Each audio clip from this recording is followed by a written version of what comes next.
Nah, di sini juga saya akan menjelaskan tentang pemahaman kepemimpinan. Pemahaman kepemimpinan yang saya tangkap yaitu suatu kemampuan seseorang untuk memimpin, mengorganisir, mengarahkan, dan juga mengendalikan sumber daya yang mencapai tujuan yang telah ditetapkannya.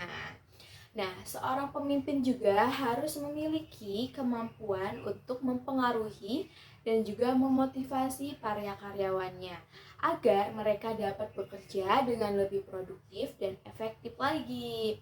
Nah, menurut Goleman juga nih, seorang pemimpin yang efektif harus memiliki kecerdasan emosional yang tinggi yang meliputi kemampuan untuk mempengaruhi dan memotivasi karyawannya sendiri nih. Nah, Goleman juga menyatakan bahwa terdapat 5 komponen utama dari kecerdasan emosional. Maaf. Nah, yaitu seperti kesadaran diri, pengaturan diri, motivasi diri, empati, keterampilan sosial. Nah, dari 5 itu, seorang pemimpin harus mempengaruhi dan juga memotivasi karyawannya secara efektif dan harus memiliki kecerdasan emosional yang baik setiap komponennya tersebut, misalnya dengan memiliki komponen yang telah disebutkan tadi yang 5 itu. Nah, yang pertama itu ada kesadaran diri. Seorang pemimpin dapat memahami kekuatan dan kelemahan dirinya sendiri dan juga karyawannya. Nah, dan yang kedua itu dengan pengaturan diri. Seorang pemimpin dapat mengelola emosi mereka sendiri dengan membantu karyawannya untuk melakukannya. Nah, yang ketiga, ada dengan motivasi diri. Seorang pemimpin dapat memotivasi dirinya sendiri dan karyawannya untuk mencapai tujuan yang diinginkan. Dan yang keempat, dengan empati. Seorang pemimpin dapat memahami perasaan dan pandangan karyawannya. Dan yang kelima nih, terakhir nih, dengan keterampilan sosial. Seorang pemimpin dapat berkomunikasi dengan karyawan secara efektif dan membangun hubungan yang lebih baik lagi gitu. Nah, pemimpin juga mampu memenuhi kebutuhan emosional karyawan, dapat menciptakan lingkungan kerja yang positif dan produktif. Karyawan yang merasa dihargai dan didukung oleh pemimpin, mereka lebih mungkin untuk bekerja keras dan mencapai tujuan yang diinginkan. Di dalam pemahaman tentang kepemimpinan terdapat beberapa karakteristik kepemimpinan nih. Ada jenis-jenis kepemimpinan dan faktor-faktor yang mempengaruhi kepemimpinan apa sih? Nah, menurut buku yang saya baca dengan judul Kepemimpinan Perusahaan, tercantum karakteristik kepemimpinan yaitu seperti yang pertama, integritas. Nah, seorang pemimpin harus memiliki integritas yang tinggi dan dapat diandalkan. Hal ini termasuk kejujuran, konsistensi, dan juga etika kerja yang tinggi. Nah, visi dan misi tujuan yang jelas. Seorang pemimpin harus memiliki visi dan tujuan yang jelas untuk organisasi atau tim yang dipimpinnya. Hal ini dapat membantu memotivasi karyawannya dan juga mengarahkan upaya mereka untuk mencapai tujuan bersama. Nah, dan yang ketiga itu kemampuan komunikasi yang baik. Seorang pemimpin harus dapat berkomunikasi dengan baik dengan karyawan, baik secara lisan maupun tulisan. Hal ini termasuk kemampuan mendengarkan, memberi umpan balik, dan juga memotivasi karyawannya sendiri nih. Kemampuan mengambil keputusan. Nah, seorang pemimpin juga harus dapat membuat keputusan yang baik dan cepat situasi yang sulit. Hal ini termasuk mempertimbangkan kepentingan karyawan dan organisasi secara keseluruhan. Nah, ada juga kepercayaan nih. Seorang pemimpin juga harus memiliki kepercayaan terhadap karyawannya sendiri nih. Hal ini dapat membantu membangun hubungan yang kuat dan juga saling menguntungkan dengan karyawannya. Nah, kemampuan untuk memotivasi karyawan. Seorang pemimpin harus dapat memotivasi karyawannya untuk bekerja keras dan juga mencapai tujuan bersama. Hal ini dapat dilakukan dengan memberikan penghargaan, pengakuan, dan juga memperlihatkan apresiasi atas kerja keras karyawan ini nih, dan juga ada kemampuan untuk beradaptasi. Seorang pemimpin harus dapat beradaptasi dengan perubahan yang terjadi di organisasi atau industri tempat ia beroperasi. Hal ini dapat membantu mempertahankan keunggulan kompetitif dan juga memastikan kelangsungan organisasi nih. Nah, ada juga kepemimpinan yang inklusif. Seorang pemimpin harus dapat memperlakukan semua karyawannya dengan adil dan juga merangkul keragaman di antara mereka. Hal ini dapat menciptakan lingkungan kerja yang inklusif dan juga mendukung kemampuan untuk bekerja sama nih. Seorang pemimpin harus dapat bekerja sama dengan karyawan dan tim untuk mencapai tujuan bersama. Hal ini termasuk kemampuan untuk memfasilitasinya kerjasama yang efektif dan juga mengatasi konflik yang timbul, pengembangan karyawan. Nah, ada juga seorang pemimpin harus dapat mengembangkan karyawannya untuk mencapai potensi terbaik mereka dan menghasilkan kinerja yang lebih baik. Hal ini dapat dilakukan melalui pelatihan, pengembangan karir, dan umpan balik yang konstruktif. Dan juga ada orientasi pada hasil. Seorang pemimpin harus memiliki orientasi yang kuat pada hasil dan mencapai tujuan yang telah diterapkannya. Hal ini dapat membantu memastikan keberhasilan organisasi dan memberikan motivasi bagi karyawannya. Kemampuan untuk memimpin dengan contoh yang baik. Seorang pemimpin juga harus memimpin dengan contoh yang baik. Adapun jenis-jenisnya, kepemimpinan menurut Google itu yang saya baca dikelompokkan menjadi 3, yaitu seperti ada kepemimpinan otoriter, kepemimpinan partisipatif, dan juga kepemimpinan delegatif. Nah, kepemimpinan otoriter itu adalah kepemimpinan yang cenderung mengambil keputusan sendiri tanpa melibatkan karyawannya. Nah, sedangkan kalau kepemimpinan partisipatif itu adalah gaya kepemimpinan yang melibatkan karyawan dalam proses pengambilan keputusannya.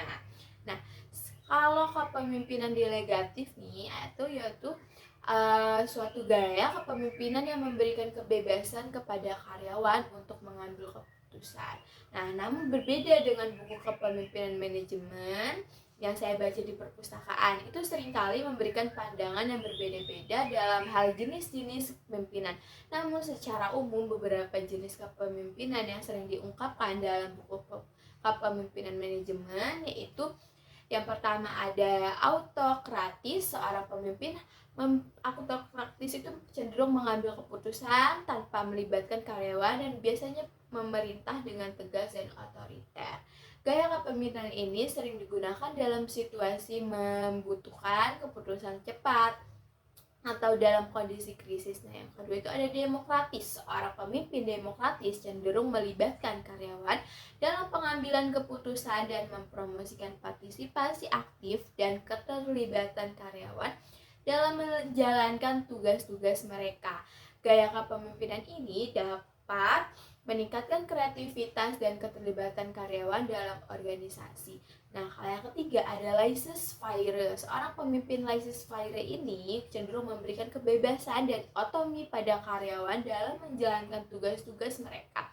Gaya kepemimpinan ini cocok untuk organisasi dengan karyawan yang berpengalaman dan mandiri, namun dapat kurang efektif jika karyawan kurang terampil atau memerlukan pengawasan.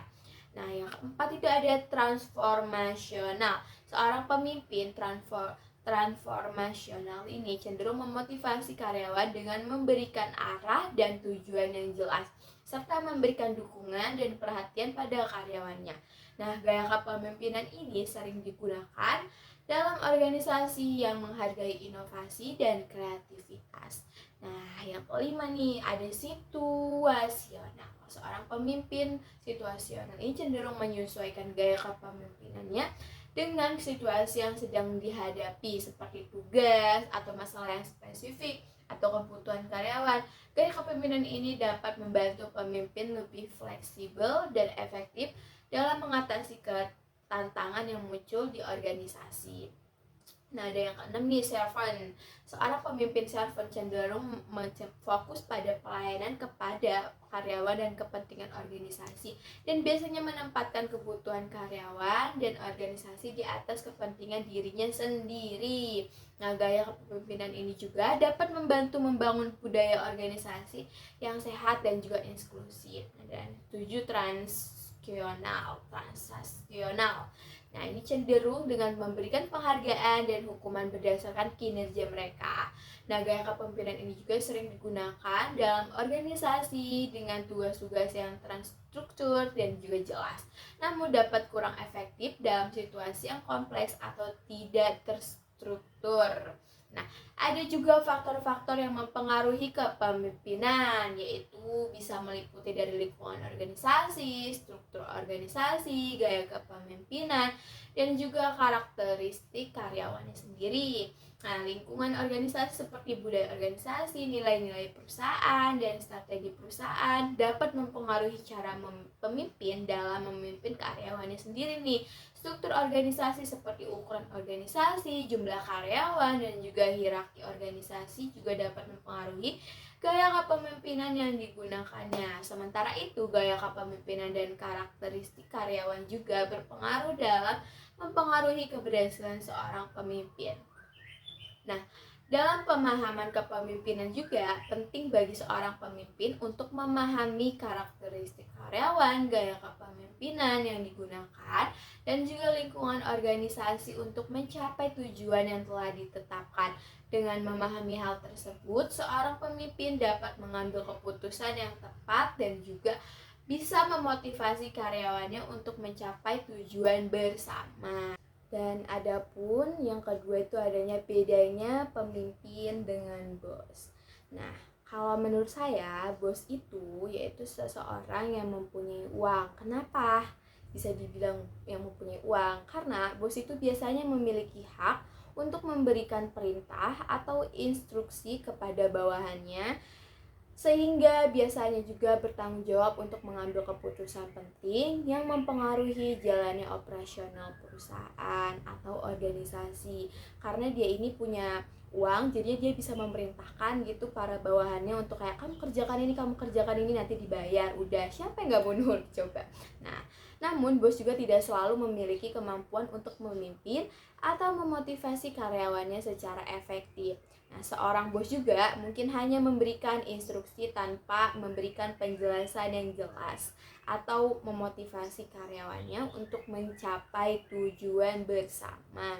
Jadi untuk kepentingan sendiri ya, guys.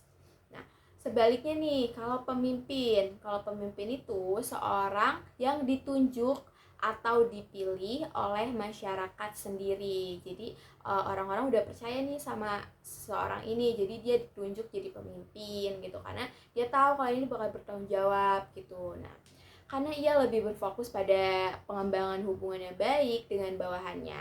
Nah, kalau pemimpin ini biasanya memahami kebutuhan dan juga keinginan mereka, dan juga dapat memotivasi mereka untuk bekerja keras dan meraih tujuan bersama. Nah, pemimpin dan bos juga adalah dua peran yang berbeda dalam suatu organisasi.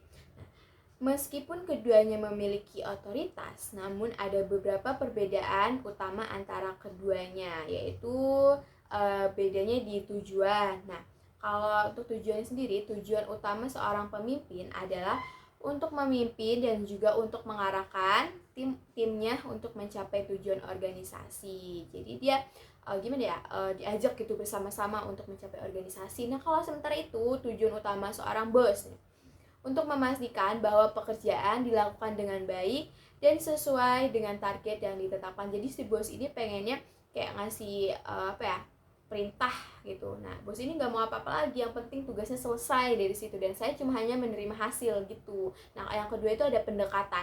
Nah, kalau pemimpin ini lebih cenderung menggunakan pendekatan kolaboratif dalam bekerja dengan anggota timnya.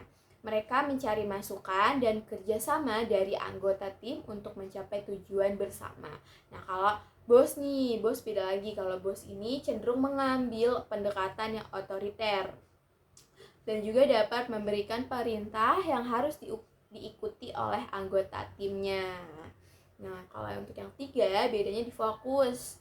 Di fokus ini, pemimpin cenderung fokus pada pengembangan dan kemajuan anggota tim. Nah, mereka mencari cara nih gimana untuk membantu anggota timnya untuk berkembang dan juga dapat meningkatkan kemampuan mereka sendiri. Nah, kalau bos nih, bos itu lebih berfokus pada produktivitas dan juga efisiensi kerja. Nah, yang keempat itu ada penilaian kinerja. Nah, pemimpin cenderung menilai kinerja anggota tim secara menyeluruh dan mempertimbangkan faktor-faktor seperti potensi dan kemajuannya. Sementara itu, kalau bos nih, dia itu lebih cenderung ke menilai kinerja berdasarkan target dan juga produktivitasnya. Nah, tadi keberapa ya? Kelima ya. Nah, pengambilan keputusan. Pemimpin cenderung melibatkan anggota tim dalam proses pengambilan keputusan. Nah, mereka juga mencari masukan nih dan juga mempertimbangkan sudut pandang dari berbagai pihak sebelumnya untuk membuat keputusan tersebut. Nah, kalau untuk si bos sendiri nih, sementara si bos itu lebih cenderung membuat keputusan sendiri dan juga memberikan perintah, kebanyakan perintah ya kalau bos ini yang harus diikutinya. Nah, yang keenam itu ada komunikasi. Nah, kalau pemimpin itu komunikasinya lebih terbuka dan lebih terbuka dengan anggota timnya, dan mereka juga menyediakan saluran komunikasi yang terbuka gitu tuh, dan memperhatikan pendapat dari anggota timnya. Misalkan si A-nya pengen ini, pengen itu, pengen ini, jadi dia mendengarkan gitu. Nah, sementara itu kalau bos ini lebih cenderung memberikan arahan yang jelas dan juga singkat. Dia hanya menjelaskan kayak ya udah, kayak cuma bicara, menjelaskan tugasnya apa, singkat, udah kan tinggal kerjaan gitu. Nah, kalian tujuh ada kepedulian. Pemimpin ini lebih peduli terhadap kesejahteraan anggota timnya. Nah, mereka mempertimbangkan kebutuhan dan keinginan anggota timnya apa, serta mencari cara untuk membantu mereka dalam mencapai tujuan mereka. Nah, kalau berbeda nih kalau si bos itu lebih cenderung memprioritaskan kepentingan organisasi dan juga mencari cara bagaimana untuk mencapai target yang telah diterapkannya. Gitu. Nah, ya kesimpulannya ya, menurut saya perbedaan pemimpin dan juga bos itu dapat terlihat dari tujuannya, pendekatannya, fokus, penilaian kerja, pengambilan keputusan, komunikasi, dan juga keprihatinan mereka terhadap karyawannya. Nah, pemimpin ini lebih cenderung ke menggunakan pendekatan kolaboratif dan dia ini lebih fokus pada pengembangan karyawannya sendiri. Nah, kalau bos ini lebih fokus pada produktivitas dan juga efisiensi kerja. Yang ketiga, saya akan menjelaskan yaitu konsep dan juga fungsi kepemimpinan. Nah, kalau menurut buku perpustakaan kepemimpinan yang saya baca kemarin itu konsep kepemimpinan mengacu pada konsep seseorang yang memiliki kemampuan untuk mempengaruhi dan juga membimbing dan mengarahkan orang lain itu atau kelompok untuk mencapai tujuan yang telah ditetapkannya. Nah, secara efektif dan juga efisiensi. Nah, kepemimpinan ini juga dapat dilakukan oleh individu atau juga tim dalam berbagai situasi seperti organisasi, bisnis, politik, militer, pendidikan, dan juga masyarakat. Nah, kepemimpinan bisa melibatkan interaksi antara pemimpin dan juga si pengikut, di mana pemimpin mengambil peran untuk memberikan arahan, memberikan motivasi, dan juga memfasilitasi pengikutnya untuk mencapai tujuan bersama. Nah, untuk konsep kepemimpinan juga bisa melibatkan adanya visi atau tujuan yang jelas dan strategi untuk mencapainya. Berbeda dengan kepemimpinan ini bukan tentang kekuasaan atau otoritas, tetapi juga tentang kemampuan untuk mempengaruhi orang lain dengan cara yang positif dan juga membangun hubungan yang kuat dengan pengikutnya. Nah, seorang pemimpin juga harus efektif dan juga harus memiliki kemampuan komunikasi yang baik, kepercayaan diri, kepemimpinan yang visioner, dan juga kemampuan memotivasi para pengikutnya, dan kepemimpinan yang bersifat inspiratif. Ada juga fungsi kepemimpinan ini mencakup beberapa aspek. Dari buku yang saya baca di perpus kemarin itu yang pertama ada menciptakan visi dan juga tujuan. Jadi seorang pemimpin ini harus mampu menciptakan visi dan tujuan yang jelas bagi organisasi atau timnya. Nah, visi dan tujuan tersebut ini akan memberikan arah yang jelas dan memberi motivasi bagi anggota timnya gitu loh untuk mencapai hasil atau tujuan yang optimal. Nah, yang kedua itu ada mengembangkan strategi. Pemimpin ini tuh harus kayak mengembangkan strategi yang tepat untuk mencapai tujuan yang telah ditetapkan. Strategi ini juga harus memperhitungkan sumber daya yang tersedia. Nah, juga tantangan yang mungkin dihadapinya, dan juga harus tahu kelebihan tim atau organisasi tersebut. Dan juga ada yang ketiga, itu ada memotivasi dan juga memimpin. Nah, seorang pemimpin ini diwajibkan atau diharuskan mampu memotivasi dan juga memimpin anggota timnya atau organisasinya. Nah, hal ini juga meliputi memberikan arahan dan juga dukungan agar anggota tim dapat mencapai tujuan bersama. Nah, juga ada membangun hubungan. Membangun hubungan ini seperti kayak seorang pemimpin harus mampu membangun hubungan yang baik dengan bawahannya, rekan kerja, dan juga atasannya. Nah, hal ini akan membantu dalam menciptakan lingkungan kerja yang harmonis dan juga efektif.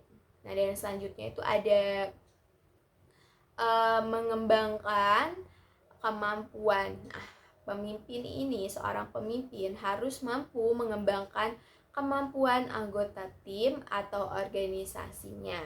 Nah, hal ini juga meliputi atau memberikan pelatihan dan pendidikan yang dibutuhkan agar tim dapat meningkatkan keterampilan dan juga kemampuan bagi mereka gitu loh.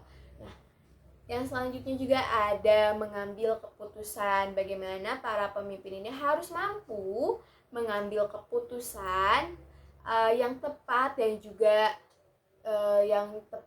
yang benar, tapi dalam situasi yang berbeda-beda gitu. Nah, keputusan tersebut ini juga harus didasarkan pada pertimbangan yang matang dan juga memperhitungkan kepentingan semua pihak yang terlibat. Jadi tidak sembarangan untuk membuat keputusan gitu.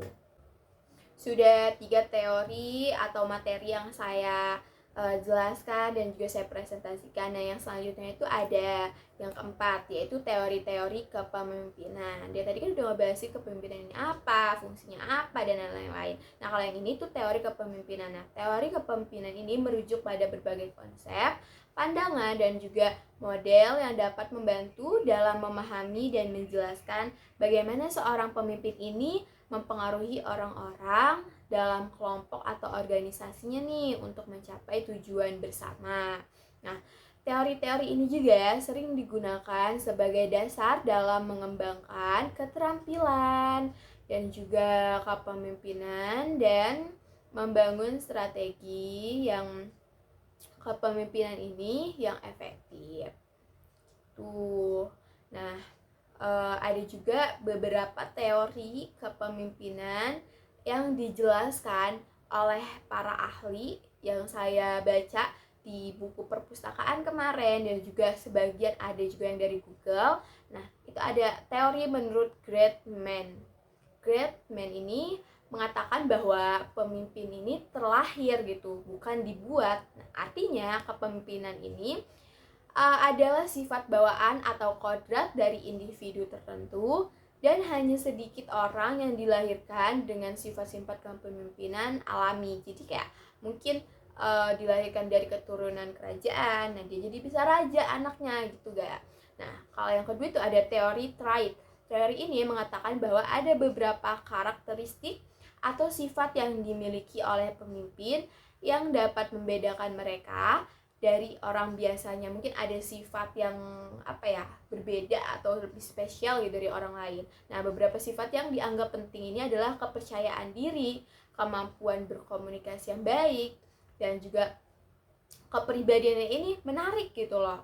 Nah kemampuan untuk mengambil resiko juga. Nah yang ketiga itu adalah teori situasional. Nah teori ini mengatakan bahwa kepemimpinan ini tergantung pada situasi atau konteks tertentu. Artinya, pemimpin harus dapat menyesuaikan gaya kepemimpinannya dengan situasi yang dihadapi. Nah, teori situasional ini juga membagi situasi ini menjadi 4 kategori.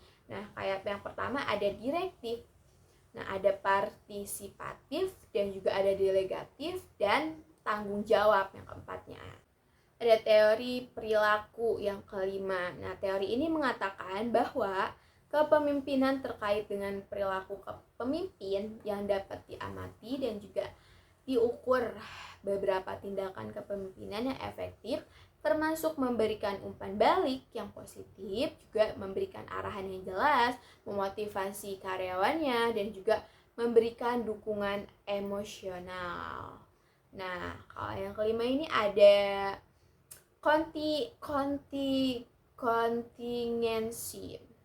kontingensi. Nah, teori ini juga mengatakan bahwa tidak ada satu gaya kepemimpinan yang tepat untuk semua situasi. Nah, sebaliknya juga nih, kepemimpinan ini juga harus disesuaikan dengan situasi yang dihadapi. Nah, beberapa faktor situasional yang perlu dipertimbangkan itu adalah seperti ukuran organisasi, terus tingkat kompleksitas, dan juga ada level ketergantungan ketergantungan karyawannya pada pemimpin. Nah, yang keenam itu ada teori keberhasilan. Nah, teori ini juga mengatakan bahwa kepemimpinan tergantung pada kesuksesan yang dicapai oleh pemimpin. Nah, artinya seorang pemimpin diakui sebagai pemimpin karena kesuksesan yang telah dicapainya. Faktor-faktor yang berkontribusi pada keberhasilan kepemimpinan ini bisa meliputi dari keahlian teknis, keahlian manusia, dan juga kemampuan administratif. Nah, yang ketujuh itu ada teori transformasional. Nah, teori ini mengatakan bahwa kepemimpinan harus dapat menginspirasi dan juga memotivasi pengikutnya untuk mencapai tujuan bersama. Nah, pemimpin transformasional juga memotivasi karyawan dengan cara yang positif, juga memberikan visi yang jelas, dan juga harus bisa membangun hubungan yang kuat dengan bawahannya atau para pengikutnya. Selain itu juga nih, dari banyaknya faktor, jenis-jenis dan lain juga ada.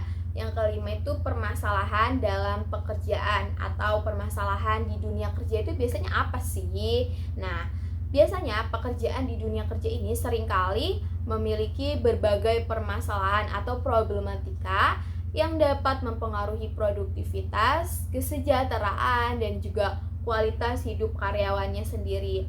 Nah, ada juga beberapa permasalahan dalam dunia kerja yang saya ketahui dan juga saya baca. Itu ada, pertama itu ada stres kerja.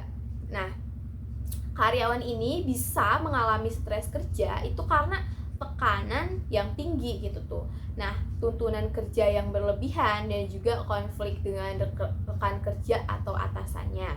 Nah, bisa juga dari yang kedua itu ada konflik dengan rekan kerja. Karyawan ini juga dapat mengalami konflik dengan rekan kerja karena perbedaan pandangan, persaingan yang tidak sehat, atau iri-irian gitu, atau tidak mempunyai ketidakmampuan gitu untuk bekerja sama. Nah, bisa juga ada dari konflik dengan atasan. Nah, biasanya karyawan ini dapat mengalami konflik dengan atasannya karena perbedaan pendapat, ketidakadilan dalam penilaian kerja, atau perlakuan yang tidak sopan dari atasannya kepada bawahannya, sehingga bisa mengalami konflik pada atasan. Nah, yang keempat ini ada kecemasan tentang masa depan. Nah, karyawan dapat merasa tidak aman dalam pekerjaannya, khawatir tentang masa depan karir mereka, atau ketidakpastian tentang stabilitas ekonominya. Dan selanjutnya juga ada kurangnya motivasi. Jadi kayak selama kita bekerja ini, kenapa kita nggak pernah ada motivasi? Atau bisa juga karyawan kehilangan atau kurangnya penghargaan dan pengakuan atas kinerja mereka, jadi merasa tidak dihargai juga sama atasannya. Nah, juga kurangnya kesempatan untuk berkembang gitu tuh. Nah, atau ketidakpuasan dengan lingkungan kerjanya, sehingga itu membuat kayak tidak betah gitu di tempat itu. Dan juga selanjutnya ada diskriminasi dan pelecehan. Nah, karyawan juga dapat mengalami diskriminasi atau pelecehan ini dalam berbagai bentuk. Nah, termasuknya juga diskriminasi berdasarkan jenis kelamin, ras, agama, atau orientasi seksual. Jadi membeda-bedakan gitu ya. Nah, yang selanjutnya juga ada kesehatan dan keselamatan kerja. Karyawan dapat mengalami cedera atau sakit akibat kondisi kerja yang tidak aman atau kurangnya perhatian pada kesehatan dan juga keselamatan kerja. Nah, dan juga ada masalah dengan waktu dan jadwal kerja. Nah, biasanya itu ada karyawan yang sulit menerima dan juga sulit untuk mengatur waktu gitu tuh dalam jadwal kerja mereka gitu. Seperti bekerja terlalu banyak atau bekerjanya terlalu sedikit, atau jadwalnya itu sendiri tidak fleksibel gitu tuh. Dan juga bisa dari kurangnya dukungan dari manajemen. Nah, karyawan dapat merasa tidak didukung oleh manajemen dalam mengatasi permasalahan kerja atau dalam mencapai tujuan mereka gitu tuh. Tujuan kerja mereka. Nah, juga bisa dari juga kurangnya komunikasi. Nah, penting banget nih, kebanyakan gini gitu, karyawan juga dapat mengalami kesulitan dalam berkomunikasi dengan rekan kerja atau atasannya, atau kurangnya komunikasi dari manajemen tentang perubahan atau kebijakan yang baru, jadi diem-diem baik gitu. Nah, ada juga mungkin ada konflik yang lain, tapi yang atas itu yang saya baca dan saya ketahui dan saya alami juga. Nah, permasalahan di atas juga itu beberapa contoh dari berbagai permasalahan yang sering terjadi di dalam dunia kerja, dan itu perlu diperhatikan gitu oleh pemimpin dalam permasalahan komunikasi, masalah kinerja, masalah konflik, masalah motivasi, masalah stres gitu, masalah keamanan, masalah etika, dan juga masalah manajemen untuk diatasi agar bisa menciptakan lingkungan kerja yang efektif dan juga produktif begitu. Sudah 5 materi yang saya jelaskan. Nah, yang selanjutnya itu yang keenam ada sumber-sumber kekuasaan. Nah, menurut buku kepemimpinan dan juga sumber dari Google itu, sumber kekuasaan ini merupakan aspek-aspek yang dimiliki oleh seorang pemimpin atau individu yang memungkinkannya untuk mempengaruhi orang lain atau kelompok untuk melakukan sesuatu tindakan atau keputusan. Nah, sumber kekuasaan ini juga dapat berasal dari berbagai faktor, seperti jabatan, keterampilan, pengetahuan, reputasi, atau juga relasi sosial. Nah, seorang pemimpin ini harus memahami dan juga mampu memanfaatkan sumber kekuasaan yang dimilikinya secara efektif. Nah, juga dia itu mampu harus mampu memberikan pengaruh yang positif dan efektif pada organisasi dan anggota timnya. Nah, terdapat juga beberapa sumber kekuasaan yang dapat dimiliki seseorang pemimpin. Di antaranya bisa dari sumber kekuasaan. Yang pertama ada kekuasaan reward, atau reward power. Nah, kekuasaan reward ini adalah kekuasaan yang dimiliki seseorang karena dia mampu gitu memberikan imbalan atau hadiah tertentu kepada orang lain. Nah, imbalan atau hadiah tersebut ini bisa berupa bonus, penghargaan, promosi jabatan, dan juga lain-lain sebagainya. Nah, dalam dunia kerja ini biasanya seorang atasan memiliki kekuasaan reward kepada dia atau mampu memberikan penghargaan dan bonus kepada bawahannya yang berprestasi. Jadi sama-sama bawahannya memberikan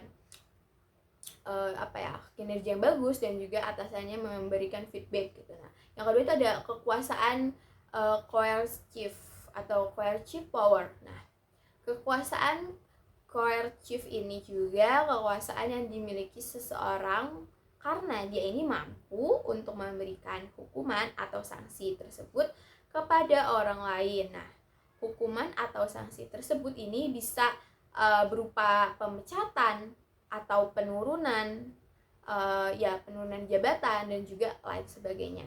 Nah, dalam dunia kerja seorang atasan memiliki kekuasaan coercive karena dia ini mampu memberikan sanksi dan juga hukuman gitu kepada bawahannya yang tidak memenuhi kewajiban kerjanya. Nah, ada juga kekuasaan referent atau referent power. Nah, kekuasaan referent ini kekuasaan yang dimiliki seseorang karena dia ini memiliki sifat-sifat atau kualitas yang disegani atau dihormati oleh orang lain. Nah, sifat-sifat atau kualitas tersebut ini bisa berupa kecerdasan, kejujuran, kesopanan, dan lain sebagainya. Nah, dalam dunia kerja, seorang atasan ini memiliki kekuasaan referent karena dia ini memiliki sifat-sifat yang dihormati gitu loh, atau disegani oleh bawahannya. Nah, ada juga kekuasaan kekuasaan legitimate. Nah, kekuasaan legitimate ini kekuasaan yang dimiliki seseorang karena dia ini juga memiliki otoritas atau jabatan yang jabatan tertentu itu dalam suatu organisasi. Nah, dalam dunia kerja, seorang atasan ini memiliki kekuasaan legitimate karena dia ini memiliki jabatan yang lebih tinggi dibanding bawahannya gitu. Nah, ada juga kekuasaan expert. Nah, kekuasaan expert atau expert power. Nah, kekuasaan expert ini yang saya tangkap itu kekuasaan yang dimiliki seseorang karena dia ini memiliki pengetahuan gitu dan juga keterampilan atau pengalaman yang lebih dibandingkan orang lain atau dibandingkan bawahannya gitu. Nah, di dalam dunia kerja juga seorang atasan memiliki kekuasaan expert karena dia memiliki pengetahuan dan atau keterampilan yang dibutuhkan juga dalam suatu pekerjaan atau proyek tertentu gitu. Dan ada materi terakhir yang akan saya jelaskan, yaitu tentang sifat-sifat kepemimpinan atau materi yang ketujuh. Nah, sifat-sifat kepemimpinan yang dianggap penting oleh mata kuliah kepemimpinan dan saya juga baca di buku perpustakaan kemarin, ini tuh dapat bervariasi gitu, tergantung pada pandangan dan juga pendekatan yang diambil. Namun secara umum ini ada beberapa sifat kepemimpinan yang sering dianggap penting yang saya simak dan saya pahami juga, yaitu yang pertama ada visi dan juga tujuan. Nah, seorang pemimpin ini harus memiliki visi yang jelas dan juga tujuan yang spesifik untuk membawa organisasi menuju arah yang diinginkannya. Dan juga ada kepercayaan. Nah, seorang pemimpin ini harus memiliki integritas dan juga kejujuran sehingga dapat membangun kepercayaan dari bawahan dan juga rekan-rekannya. Nah, ada juga kemampuan berkomunikasi. Seorang pemimpin ini diwajibkan berkomunikasi, harus memiliki kemampuan untuk berkomunikasi dengan baik agar dia itu dapat memberikan arahan yang jelas dan juga dapat memotivasi bawahannya. Dan juga ada yang keempat, itu empati. Nah, seorang pemimpin harus memiliki kemampuan untuk memahami perasaan dan juga pandangan bawahan gitu, sehingga dapat memotivasi mereka dengan cara yang tepat.